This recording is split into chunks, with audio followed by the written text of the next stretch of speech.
Psaume 162. Celui qui demeure sous l'abri du Très-Haut repose à l'ombre du Tout-Puissant. 2. Je dis à l'Éternel, tu es mon refuge et ma forteresse, mon Dieu en qui je me confie. Chaque jour, nous sommes bombardés d'informations sur les conflits, les catastrophes naturelles, les maladies et les nouvelles souches de virus résistants aux médicaments. Nous entendons aussi parler de personnes qui perdent leurs proches dans des accidents étranges. Et nous nous demandons, existe-t-il un endroit où je peux me réfugier dans un monde devenu fou? Oui, il y en a un. Dieu a prévu toutes ces choses et il a promis dans sa parole de nous protéger de tout mal connu de l'homme. Il n'y a pas de piège tendu par le diable dont notre Père ne puisse nous délivrer si nous avons confiance en lui et que nous le prenons pour refuge. C'est sa promesse dans le psaume 91, qu'il s'agisse d'un tremblement de terre à minuit, d'un tireur fou, d'un virus inconnu ou d'une attaque terroriste.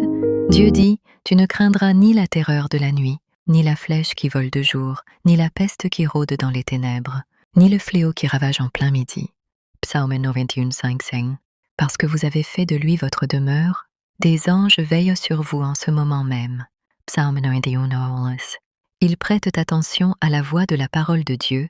Vous devriez donc faire entendre la parole de Dieu. Cela signifie que vous devriez être d'accord avec ce que la parole de Dieu dit à propos de sa préservation et de sa protection, et le proclamer. Alors des anges sont envoyés pour vous servir. Hébreux 1:14. Mon ami, ne dis pas, si cela peut leur arriver, cela peut aussi m'arriver. Dis, 1000 peuvent tomber à mon côté et 10 000 à ma droite, mais le mal ne m'atteindra pas. Psaume 91:7. Le monde dit qu'on ne peut s'attendre qu'à un danger omniprésent. Dieu dit, vous êtes dans ce monde, mais vous n'êtes pas de ce monde. Vous avez ma protection parce que vous êtes de moi et en moi. John 17:14-23.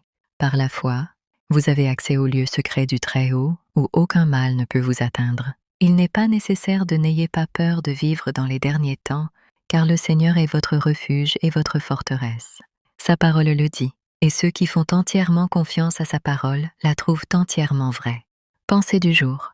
Le Seigneur est votre refuge contre tout mal connu de l'homme,